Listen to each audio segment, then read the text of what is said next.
Talk about maybe just your experience here the last few weeks and culminating with tonight's induction.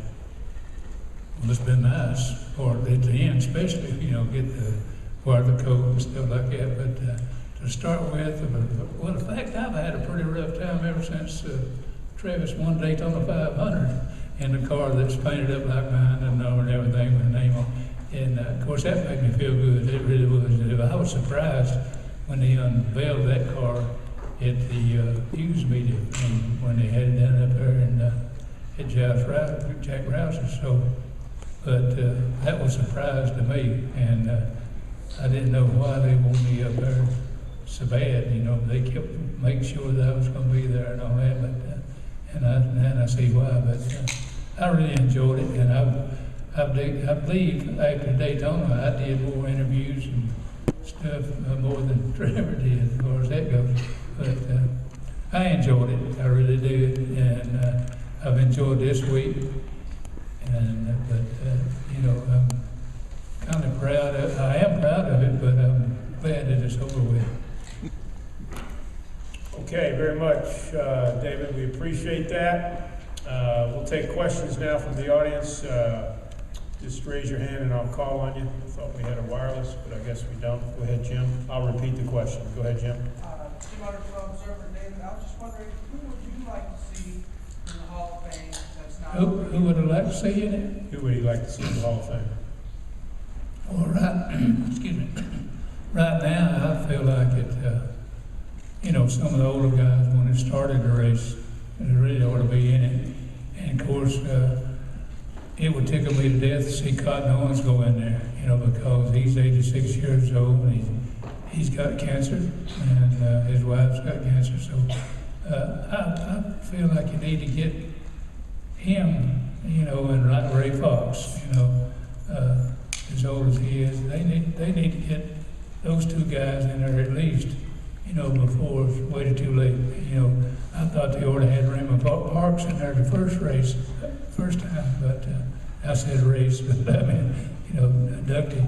But now it was too late for him, and so I just don't want them to wait too late till something happened to them, because they would never know it. Nothing like that. At least it would be a year before they go in, but 8 months, I think it would. But at least they would know they was going in if they would go ahead and tell them or some way or another that they was going in. Next question, please. Go ahead, Joe. David. We're here to you, right, David. Hey, David, right here. How would you kind of assess this class? There was some controversy when this class was named that, Darrell Waltrip wasn't in it or Cale wasn't in it. I sense that you would prefer to have the older guys to lead first. Well, my record was a whole lot better than hers. That's the reason I got in on video. That's about the only thing I know, Do you think this class was, the right class to be named, though? This class? Yeah, this class. In the first class, for that goes, they deserve to be in there. But I'm being honest, I think none of us ought to be in at this time. Even the first ones, I feel like Raymond Parks and people like him, I understand I know he had some cars that started the race, back when it first started. And I understand he paid the purse, helped pay the purse on the race to get it going. So, people like that, it really got it going. I feel like I ought to be in there first. We do have a wireless mic now, so if you could bring the wireless mic over here to Lee Spencer. Raise your hand, please, Lee. Jen's got it.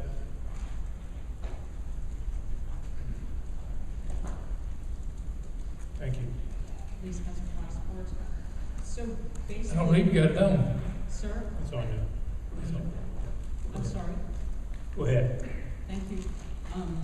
So would you be in favor of increasing the number of nominees then to bring in a greater number of veterans while they're still around so they get the opportunity to enjoy it? And also, do you want to see Leonard and Glenn go in together as a pair as the Wood brothers, or, you know, do you think that they need to be honored separately?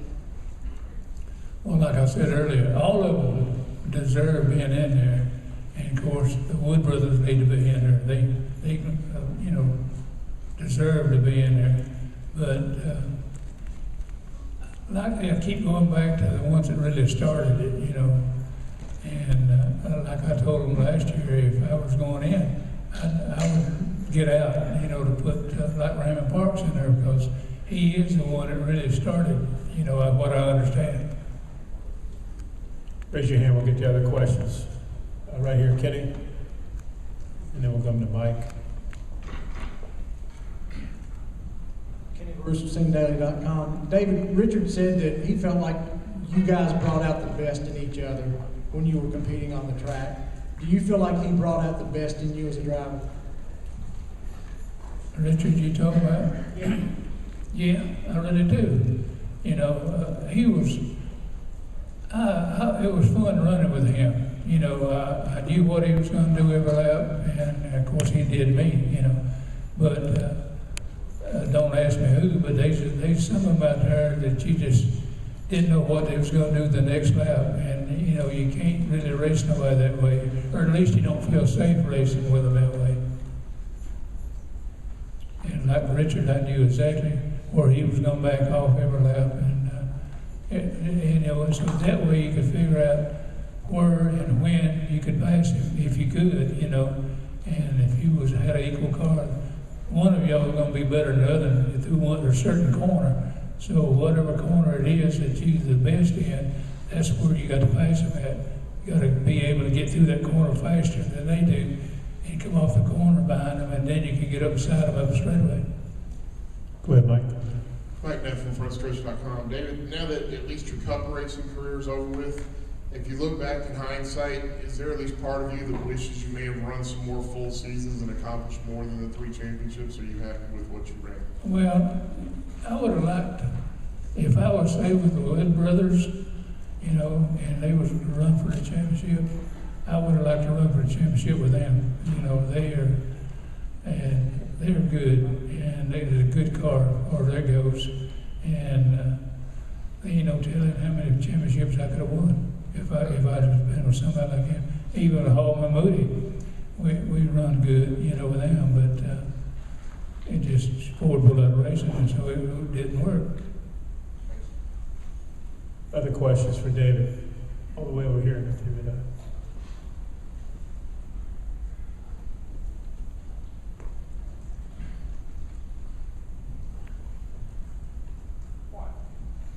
Shane Granger. Mike HenrySpeed.com. Leonard has never really been that outwardly emotional kind of guy. Tonight, it seemed like he really thrilled you. He could have picked a lot of people to introduce you, but why did you pick Leonard? Well, I knew that Leonard he knew what I wanted for the car. You know, he knew what I thought about them, as far as that goes. And if we ever went to a racetrack, and when we left there, he knew exactly what we had. And if I run good enough, when I go back to that next racetrack, I didn't worry about the car, how or anything else. I knew it would be close. We would have to change our air pressure a little bit during the race or something, which we done that a lot. In fact, we measured the tires and stuff before anybody had ever even thought about doing it, I believe, because I happened to be sitting on the tires one day, and I looked down and I see Pearson marks on it, you know. So they didn't even tell me what it was, or what size it was, or why it was done that way. So Woods has been awful secret about anything that they do. You know, they don't let nobody know exactly what they was doing. So it was something. And like I say, I could be a little bit loose or something like that, and they would change the car by air pressure and stuff like that. But and they could change wedge in the car while the tire was off or something like that. You know, just reach up, turn a little bit. But they was good people to work for, and they was real secretive. You know, they wouldn't let nobody know what was going on. They accused me of being that way on the racetrack, but which I did. You know, I did different things. When we go out and practice, I wouldn't practice or wouldn't run like I would run during the race. I'd run several different places on the racetrack and anything else to keep anybody else from knowing where I did run. Go ahead, Randy. Dick Cox with Cox Sports Broadcasting. David, most of the teams now are based out of the Charlotte area, but when you were driving, Spartanburg was the hotbed for racing. Can you tell what Spartanburg's meant to NASCAR? It was at one time. At one time, I think there was 9 teams in Spartanburg, and which was good, you know, back then. And of course, you could get anything done, machine work, anything like that. You could get it done in Spartanburg, and it was really the place to be. And it's kind of more or less in the middle of everything to where we went. So it was, like I say, at one time there was 9 teams. I think it was in Spartanburg. Jorge, raise your hand, please. David, with so much history that NASCAR has, is 5 people enough every year? Should we increase the size at least for the next couple of years to help catch up with the history of the sport? What did he say? I mean, I heard him, but I couldn't understand what he Yes, said. over the next couple of years, you think they should increase the number of people going into the Hall of Fame instead of 5? Well, if you increase it, you know, of course, it might give out people that's too quick, you know. I understand that part of it, but I feel like to start with, they should have put the France in anyway, right off the bat, you know. And but then got 5. I felt like that would have been better than the way they done it, you know. Other questions for David? Got one way over here. You're far right, David. Y'all running that girl to death. I can do it without a mic. David, how do you hear me? I was wondering, I thought maybe you might have Barney to introduce you tonight in the hall, and I was just wondering if Otis might know too many stories on you that he might tell if you. Well, it had to be good if he told it on me. No, I guess he figured that he couldn't tell nothing on me, you know. So he thought he better do somebody else. But no, Barney would have been a good one on me. He knew me very well. He flew a lot with me, you know, if I was going north or something like that. Sometimes I'd stop by and pick him up on the way to the racetrack. And of course, if we was going west or somewhere that way, he would drive down to Spartanburg and fly with me to the racetrack. Anything else for David? One more. Yes, sir. I just want to know, when was your last race that you ran, like short track wise? Did you run any dirt tracks in Spartanburg after you retired from NASCAR? Of course, I can't have you here no way. My ear is roaring. Did you say something about broadcast or something? No. He wanted to know, when was your last race? When was the last time you actually were in a race? Last time I actually raced? I guess it was last year on dirt. 3 years ago, I built a dirt car to raise money for the museum that was going to build in Spartanburg. And I run, in fact, I won every one I run in it, so the car has never been beat. And I give the money to them to help build that one in Spartanburg, but it didn't work out right. David? I'm glad it did because of this. Charlotte can't support this, and we sure couldn't have supported that one in Spartanburg. David, congratulations again on being inducted in the NASCAR Hall of Fame, and continued best wishes. Thank you very much. Thank you. Appreciate it.